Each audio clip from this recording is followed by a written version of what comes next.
Ok,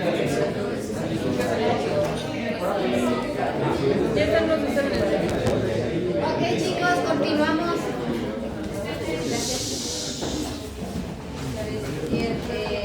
Entonces, vamos a entrar a otro tema. Creo que está un poquito más sencillo de seguirle. Es un tema que también igual, si hablamos de traumas obstétricos, podemos tener desde los más frecuentes hasta los muy pocos frecuentes, pero que se pueden asociar a esto de trauma obstétrico. Entonces, punto número 1, ¿qué entienden por trauma obstétrico? ¿Quién quiere participar? Son como las consecuencias que puede tener el bebé por las malas técnicas durante la maniobra del parto. Ajá, pero solo en maniobra de parto. O sea, de parto te refieres a... Puede ser si la mamá se cae, por ejemplo. Ahí sería un trauma. Por ejemplo, cuando un niño puede generar. Ajá, pero, o sea, sí está asociado a lo que ella dice. O sea, en general es todo lo que tenemos a causa de las fuerzas mecánicas en general que se someten al producto durante la atención de parto. Esta atención de parto puede ser vía vaginal, que son las que más traumas tienen, pero también no se deslinda las lesiones pues a nivel cesárea, ¿ok? Entonces, dicho esto, ya lo que comentas tú de que puede ser por macrosomía es un factor de riesgo para que sí puedan tener un trauma obstétrico.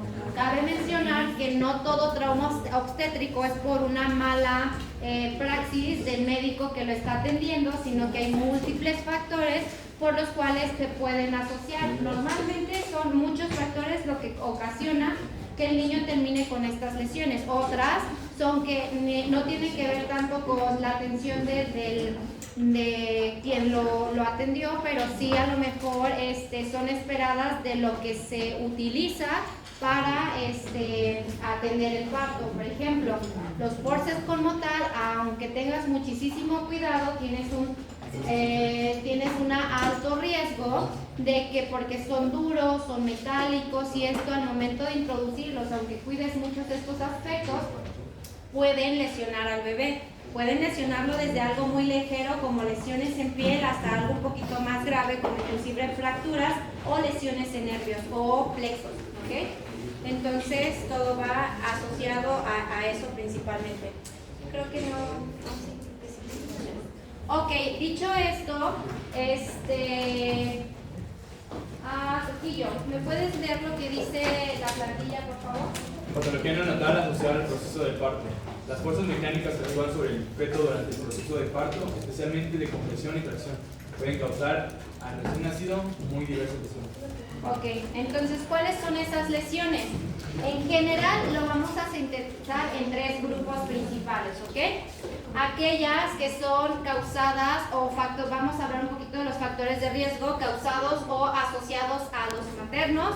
Pueden ser propios del parto, de cómo se atendió el parto, y también pueden ser propios del producto del feto, que aquí vendría como un factor de riesgo el tamaño del bebé. Pero no siempre también es eso, también puede ser la posición en la que venga el bebé, si tiene alguna especificación el bebé como producto, el cordón, o sea, son muchos factores. Por ejemplo, de la mamá, porque el que sea primerizo tiene factor de riesgo para tener trauma obstétrico.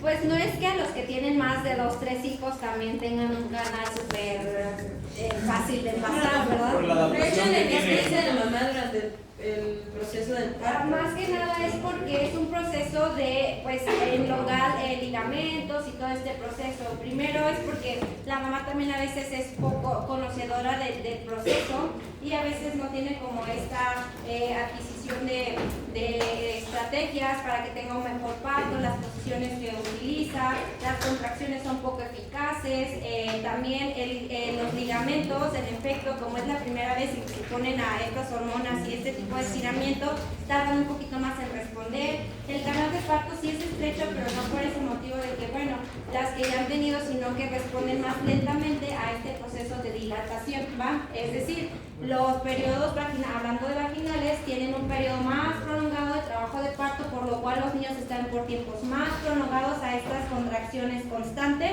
y probablemente esta contracción para que estén bajando, y como ya dijimos, es un trauma que se genera por estas contracciones o por estas presiones sobre el feto. Entonces eso hace que el trabajo de parto tenga pues un periodo más prolongado a este tipo de mecanismos y que tengas un factor más o tengas más cuestiones que te predispongan a que tengas lesiones. ¿Pueden entender? Normalmente es el caput, normalmente es cefalohematoma, etc.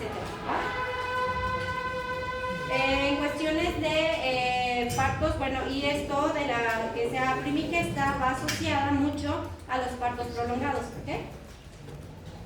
Y bueno, en general esta gráfica se los va a resumir de acuerdo al tipo de lesión que estemos hablando.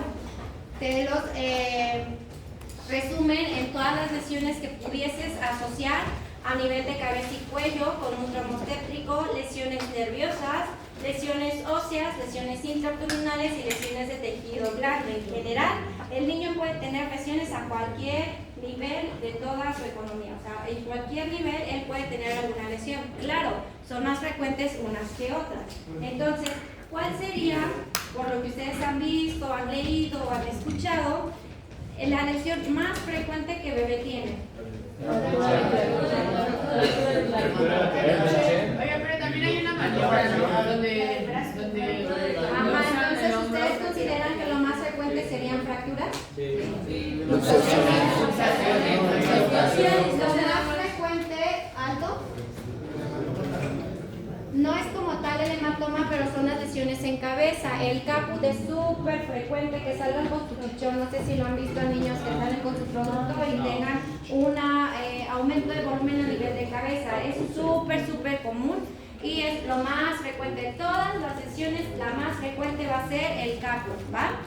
Dentro de las fracturas, la más frecuente es la de clavícula, pero eso no significa que sea la lesión más frecuente en general, poniéndolas con todas. Dentro de las lesiones de plexos braquiales es la que te comentaba, la de él es la más frecuente, pero no significa que el de plexo braquial o la lesión ERG sea lo más frecuente de todas las lesiones que tenemos. Entonces, los podemos ir agrupando así. Las más frecuentes, cabeza y cuello. De estas, la más frecuente es la lesión a nivel de caput, ¿ok? Después de esto están las de frecuencia, las fracturas. La fractura más frecuente es la de clavícula y después las lesiones a nivel de plexos y el más frecuente es la de plexo de nervio, ¿ok? Entonces, dicho esto, Doctora, pero también existe la maniobra de donde le usan el hombro para que no se salga. sí existe, pero esta es una maniobra poco... En teoría se supone que ya ahorita con nuestros avances tú vas a saber que un niño le tienen que hacer un estudio que es por ultrasonido en donde tú valoras los perímetros de la pelvis y también valoras el tamaño del bebé y tienes que hacer pues este cálculo y decir este bebé si va a salir, este bebé de plano no va a salir. Entonces se supone que con eso evitas qué tipo de distosia. Distosia de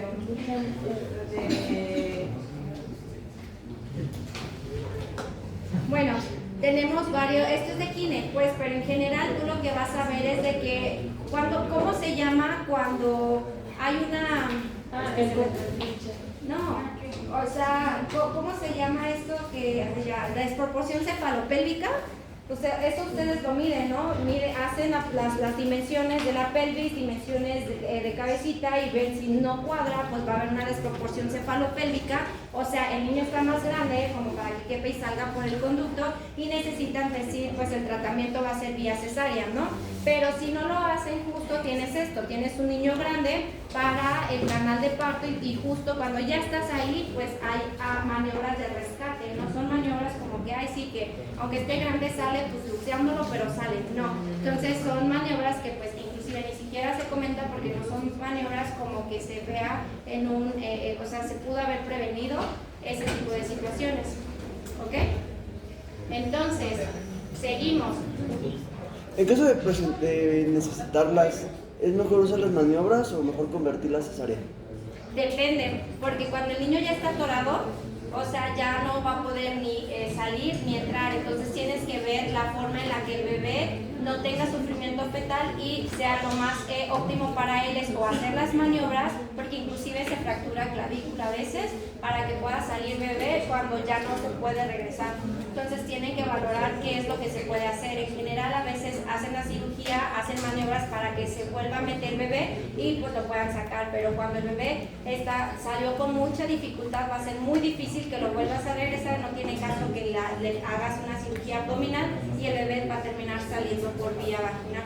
Entonces tienen que valorar cuál sería la opción, eso o sea es individualizado, pues ven qué es lo que mejor es para bebé. Entonces, el caput sucedáneo. Frida, ¿me puedes leer lo que dice el círculo blanco? Las lesiones de parto más frecuentes en la cabeza son el caput sucedáneo y el cefalomatosis. Ok, entonces, ¿me puedes leer Candy? Lo que dice lo del color negro, por favor. El caput sucedáneo es una conexión cerebrosanguinolenta y extraperiosteca. Tiene los bordes más definidos, se acompaña de edema y suele extenderse cruzando las líneas de sutura. Rara vez se complican resolviéndose en pocos días sin tratamiento. ¿Cuál sería una complicación de un caput muy, muy grande? Desplazamiento de la base. ¿Ande? Digo que el caput es ese. Ajá, es ese. ¿Crees que haya hemorragia? No. ¿Se cree que un hematoma? No. Hidrocefalia. No, porque vuelvan a leer en dónde está. Está en el tejido. Exactamente, no tiene nada que ver con la cabeza. No tiene nada Pues que el que ver. se absorba. Exactamente. ¿Cómo se absorbe? Pues se va. Cuando se absorbe, ¿qué metabolito da? La bilirrubina. Exactamente. ¿Qué complicación vas a tener si es Hepatitis. una muy grande? Ictericia, exactamente. ¿Ya? Entonces, si es muy grande, cuando se metaboliza, ese sí o sí va a poner al bebé amarillo, muy amarillo. Entonces llegan los papás preocupados porque tiene una bolita grande y está súper amarillo. Entonces, una complicación podría ser una ictericia, ¿ok? Más que algo adentro de la cabeza, como volvemos a repetir, no está dentro de la cabeza, no me afecta estructuras. Se ve muy dramático, ¿por qué? Porque no... yo pensaría que si no me limita, o sea que se me extiende a toda la cabeza, pues es algo muy grave, ¿no? A que si nada más se me queda en una sola zona. Pero no, ahorita vamos a ver cuáles son las diferencias entre la otra lesión que tenemos. Y ahí irle amordando la cabeza. No, nada, como te dice, normalmente son poco complicables y normalmente se absorben solitas. La única complicación que podrías tener es que justo como es mucha sangre la que se acumula aquí cuando se vaya absorbiendo, pues sí o sí te va a dar ictericia por los metabolitos, ¿va? Pero no es como que realmente es muy poco frecuente que un caput te vaya a dar kernicterus, por ejemplo. Bueno, no sé si sepan qué es kernicterus. Son la elevación muy, muy alta de bilirrubinas en los primeros 7 días que va a pasar la barrera hematoencefálica y que puede provocar daños irreversibles a nivel neurológico. Ahorita lo vamos a ver, no, en la siguiente clase nos toca ictericia. Ahí lo vamos a ver. Pero bueno, aquí está otro que está más bonito. Bueno, se ve. Entonces, este es un cefalohematoma. Entonces, Almada, ¿me puedes leer por favor pues todo? Sí. Cefalohematoma. El cefalohematoma es una hemorragia traumática periódica que afecta más frecuentemente al parietal. Sus márgenes no rebasan los límites de las suturas. No suelen ser aparentes hasta algunas horas e incluso días después del parto. Puede haber una fractura lineal subyacente del 5 al 20% y su evolución es hacia la reproducción espontánea en 1 a 2 meses. Ok, ¿ven alguna diferencia entre una y otra? La ubicación. Exactamente, primero, ¿en dónde está? Una es solamente un acúmulo en tejido subcutáneo, básicamente, no me está sangrando nada. es un sangrado venoso también, y la otra es un sangrado arterial, está subperióstico, a pesar de que no me afecta la bóveda craneal como tal, sí puede relacionarse a un traumatismo más severo. Es decir, si se observa, tiene que siempre descartarse que No, la una fractura. fractura, porque pueden estar asociados a fracturas, y si hay fracturas, eso me hace entender que la lesión o el trauma o las energías mecánicas que se utilizaron fueron fuertes, al menos mayores que, por ejemplo, en el caput, a pesar de que este tiene características que a simple vista podrías decir se ve menos grave. No son normalmente unas cantidades muy abundantes de líquido, por lo tanto no va a ser un chichón o una bola muy grande. Aparte respetan las suturas de los craneales, eso significa que no van a ser en espacios muy grandes, porque pues se va a quedar o en el parietal o en donde esté la lesión, ¿ok? Pero es más complicable porque puede estar con fracturas, inclusive a veces con fracturas hundidas. Afortunadamente se asocia con fracturas lineales. ¿Cuál es el tratamiento para una fractura lineal? Observación.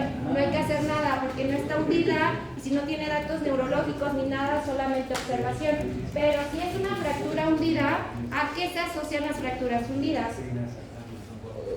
¿O a qué se podrían asociar? Independientemente de la edad, a ver, si alguien se cae y tiene una fractura hundida, ¿qué esperas que haya? Hemorragia. Hemorragia, ¿sí? ¿A qué nivel? Adentro de la cabeza, adentro de la bóveda puede haber una hemorragia, y esa sí es altamente complicada y con pronósticos reservados, ¿va? Entonces, toda esta secuencia es, ustedes identifican el tipo de lesión y saben qué pronóstico tiene el bebé y qué protocolo a seguir. Tiene un caput, no me estreso, solamente observo. Tiene un cefalohematoma, sí o sí hago por lo menos una radiografía. Si vale o palo o veo una fractura, tengo que sí o sí hacer un ultrasonido para valorar que no haya alguna hemorragia intracraneal. Ese es el proceso, ¿va? Ok, A ver, decía yo aquí a los chicos, cefalohematoma, en ese caso a mí me han tocado en consulta privada que te llevan al niño porque algo tiene, ok, tú haces el diagnóstico de cefalohematoma por un parto traumático prolongado, esto no es en una hora, esto es, les hago el ejemplo para el cefalohematoma, a ver, tállate 10 horas la muñeca o el codo, tállate. ¿Qué es lo que hace la cabeza del bebé sobre la pelvis? Tallar. En 10 horas ya se acumuló sangre. Por lo tanto, encefalohematomas son partos prolongados, ¿okay? Que actualmente ya lo sacan por cesárea. Bueno, es otra cosa. ¿Sí?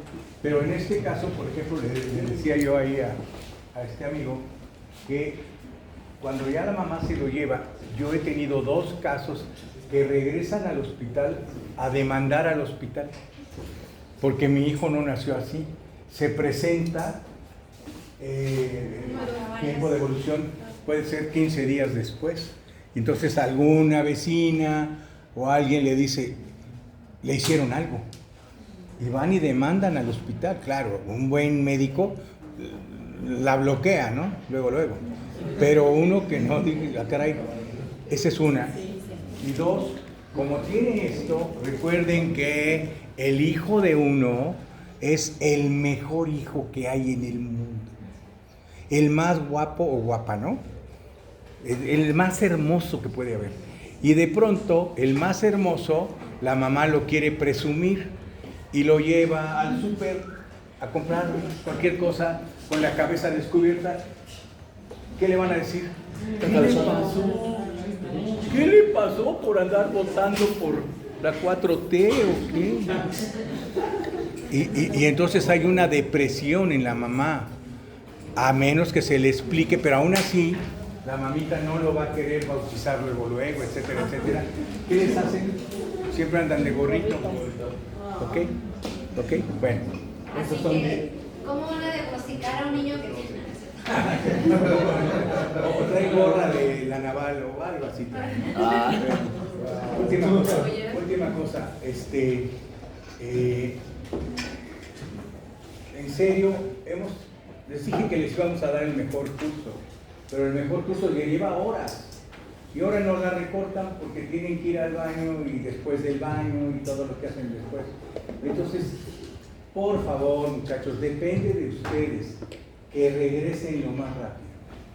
Por favor, porque si no vamos a dar clases muy rápidas y no se vale. ¿Sale? Hagan un compromiso, comer rápido la cochinita y vámonos. Si se pueden traer un taco mejor, hagan eso,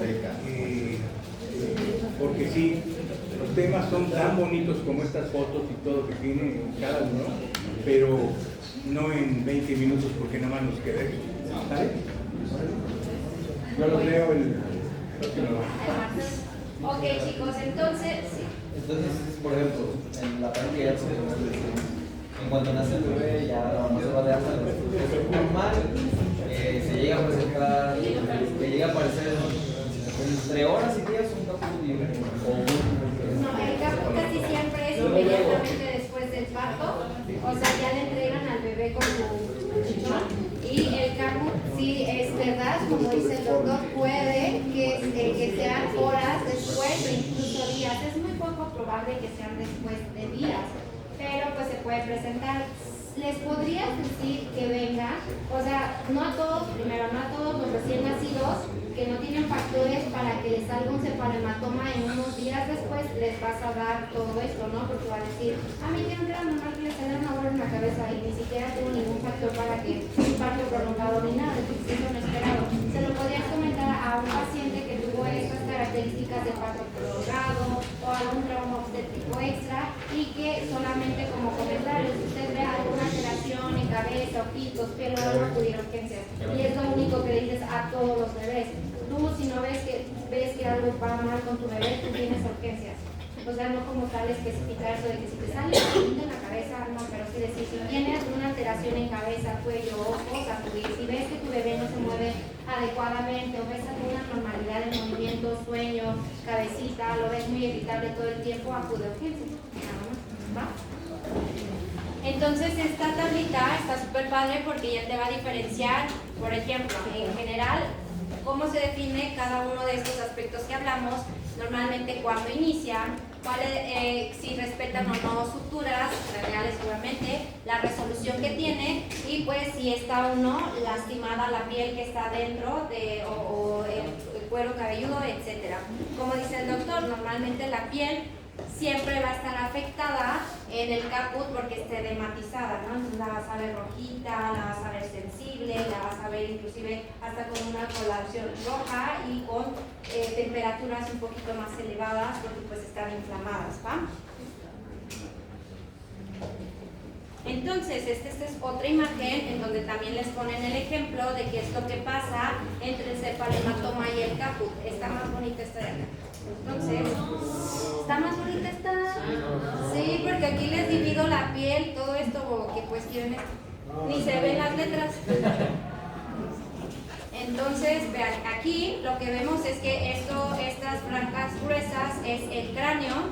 Entonces, básicamente aquí te ponen más lesiones, como por ejemplo hemorragias, pero ya que están afectando intracraneal. Nosotros nos vamos a ir del huesito hacia arriba, ¿va? Y las más características. Entonces, lo que estamos viendo aquí es que, por ejemplo, el cefalohematoma, el que sí respeta suturas, va a tener un poquito de el nivel en donde este se coloca, pues es un nivel a nivel arribitita de el hueso, por eso es superióstica, arriba, el periósteo, ahí está la hemorragia o bueno, la acumulación, ¿ok? Y la otra es que, por ejemplo, esta que nada más te dice piel y esto que dice tumor del parto es igual a cefalohematoma, que es justo en la piel subcutánea, ¿vale? Se conocen de la misma manera. Entonces, pasando a las fracturas, estas se las puse directamente porque estamos hablando de cefalohematoma, dijimos que entre el 5 y el 20% se puede asociar a una fractura. Afortunadamente las fracturas son lineales y nada más se observan. Pero podríamos tener también, aquí no se ve mucho, pero tenemos un hundimiento aquí que correspondería a esto de acá. Y normalmente cuando son fracturas lineales no se hace nada, no requieren tratamiento. Que en la mayoría de veces por un trauma obstétrico normalmente son lineales, ¿ok? Pero pueden haber fracturas deprimidas y aquí va a depender mucho qué tan deprimido está y qué tantos síntomas neurológicos tenga, ¿ok? Entonces obviamente si está deprimida sí o sí tenemos que hacer un ultrasonido craneal y ver o valorar si hay alguna hemorragia o algo, ¿vale? Bueno, en cuestiones de la fractura de clavícula, ¿ok? ¿Me puede leer? Sí. ¿Por qué un ultrasonido craneal? Porque ¿cuál es la diferencia entre la cabecita del niño y la cabecita del adulto? Que aún no se desarrolla.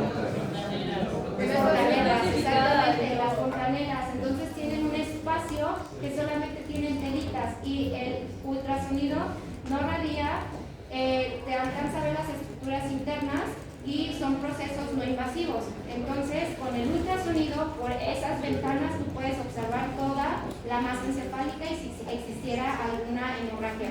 De hecho, es el protocolo para hemorragias y seguimientos en niños cuando tienen fontanelas, ¿vale?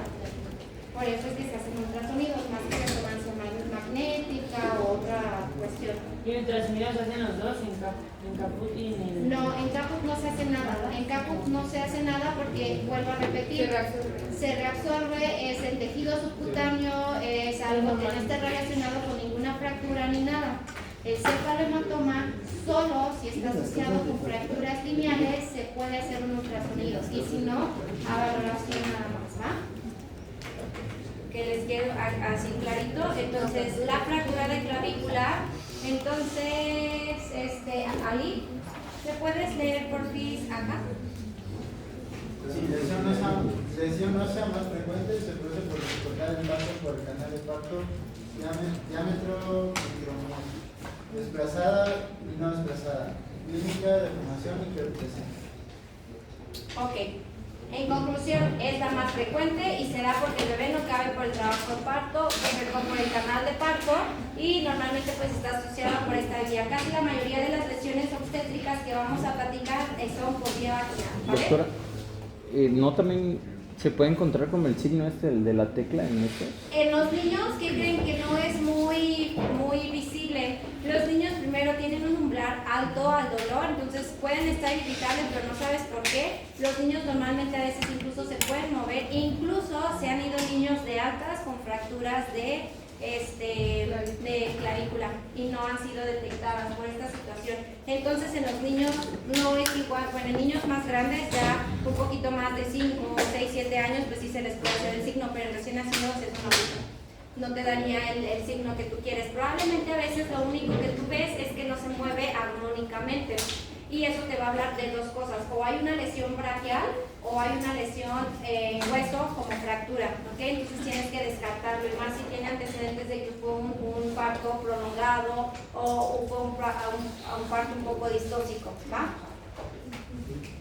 Ok, entonces venimos a la fase o a los que son más frecuentes en traumatismos del sistema nervioso central, pues lo vemos a nivel del sistema nervioso en general. Ya se murió.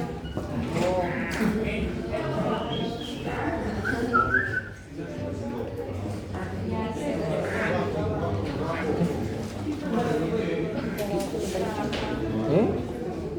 secundaria a trauma obstétrico es del sistema nervioso periférico principalmente y son estas lesiones a los plexos.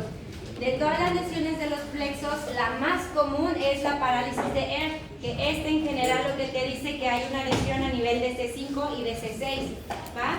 A este nivel lo sacan y normalmente tienen una característica de tener esta posición de la mano, ¿va? Entonces nada más sepan que la más frecuente es la de Ehrlich. Normalmente cuando es una simple te está abarcando solamente C5 y C6, pero puede haber una compuesta o como le dicen, más plus, en donde abarca un poquito más la lesión y por lo tanto obviamente el pronóstico es más deficiente. Entonces, entre menos lesión tenga, mejor pronóstico tiene, entre más niveles de lesión tenga, peor pronóstico tiene el bebé. Este tipo de niños con rehabilitación pediátrica pueden llegar a tener hasta un 80-90% de recuperación total de la mano, pero es muy poco probable que dependiendo de la lesión tengan hasta el 100% de su mano, o sea, sí quedan con secuelas aunque le des un tratamiento oportuno. ¿Ok? Entonces, el de C5 y C6 tiene hasta un 95% de que mejoran todos los síntomas a un aproximado de 6 meses de tratamiento intensivo, pero cuando ya tienes más pares craneales, sí tienes una menor recuperación de las funciones a largo plazo. Doctora, ¿cuándo se ve esta lesión? ¿Cuándo se empieza a ver justamente esto de la mano del mesero? Justo cuando ya a las horas de nacimiento, al igual que la fractura de clavícula, vas a ver que hay una disminución en la movilidad de un lado y del otro, y ya es cuando exploras clínicamente. Los niños normalmente duran 3 días en hospitalización ya para que se vayan a casa. Entonces en esos días normalmente el enfermero o alguien es encargado de darle su primer baño, y normalmente ahí es cuando dicen si la mamá no es muy receptiva y que no haya notado, porque normalmente pues los traen como bien amarrados y así. Normalmente en el baño es cuando se detecta como esto de que llora cuando le muevo la mano, o la traes toda caída, o tienen este tipo de posiciones, y ya es cuando se estudia. Entonces normalmente es en las primeras horas de nacido. O sea, no nace así, ¿no? O sea, sí, pero como no es muy visible, o sea, en lo que lo cambias y lo haces, es probable que, por ejemplo, en esta estimulación ustedes no lo identifiquen al 100%, pero que conforme pasen las horas se vaya haciendo más marcada la sintomatología. Entonces, entre más avanzada sea la lesión, vamos a tener nombres distintos. Por ejemplo, aquí ya vemos que la lesión es de C7, C8 y T1, o sea, ya cumple hasta con T1, es pues más o menos ya los nombres que se les dan, ¿vale? Entonces ustedes nada más quédense que la más común es la de ERP, normalmente la más simple es la C5, C6, pero puede abarcar hasta la 8, y que el pronóstico que tiene pues va a depender mucho del momento en el que hagan el diagnóstico, en el momento en el que inicien el tratamiento, y pues el apego al tratamiento va a ser también un factor pronóstico, y más o menos pueden tener hasta un poquito más del 90% de recuperación total de pues sus habilidades de la mano, ¿ok? Entonces son lesiones que ya de grandes se pueden ver muy tenues, o que sí se puedan marcar dependiendo cuál fue el seguimiento con ese pequeño, ¿va? Y pues bueno, unas también que son frecuentes, pero que a lo mejor no las pongo como la más frecuente, son las lesiones en cara, en piel, porque a veces es como bien frecuente que incluso ni siquiera se diagnostican como tal, porque son ambulantes. Bueno, realmente son transitorias y no tienen ninguna afectación a nivel de función o a nivel de estética incluso, porque son remitidas rápidamente. Entonces esta imagen solamente es para que observen que aquí se le ve pues toda la marca del forceps que utilizaron, agarraron y pues se lo llevaron. La piel del bebé es muy sensible, con cualquier cosita vas a tener lesiones importantes. Es muy probable que la forma fue muy sutil para colocarlo, pero pues eso fue necesario o suficiente para que ellos desarrollaran esta cuestión, ¿va? Entonces, en cuestiones de lesiones o de trauma obstétrico, ¿tienen alguna duda? Entonces, llévense lo más importante de esto. Diferencias entre cefalematoma y caput, cuáles son, dónde se ubican, cuál es el pronóstico, cuándo se detectan y asociados a qué están. Punto número 2, llévense cuál es la lesión más frecuente de todos en general, va a ser pues a nivel de caput, y eso sin contar las lesiones de piel, ¿va? Porque si ponemos así muy general, cualquier rasponcito que tengan los niños o así, pues se podría decir que son lesiones, ¿no? Pero a veces las lesiones no son asociadas al trabajo de parto, sino que inclusive acá cuando lo secas o limpias le pudiste haber rozado algo y ya tiene alguna lesión. Entonces, en general, son frecuentes las lesiones cutáneas, sí, súper frecuentes, pero las que se asocian más a traumas obstétricos son las petequiales y son las lesiones por forceps o algo más que hayan utilizado para el trabajo de parto, ¿ok?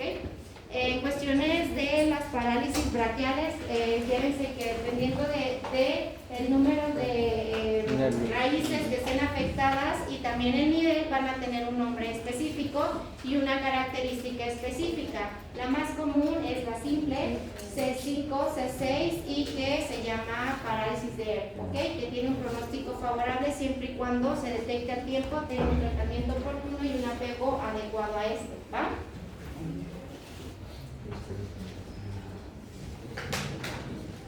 Ok, síndrome de dificultad respiratoria. ¿Alguien leyó sobre el síndrome de dificultad respiratoria? ¿Nadie?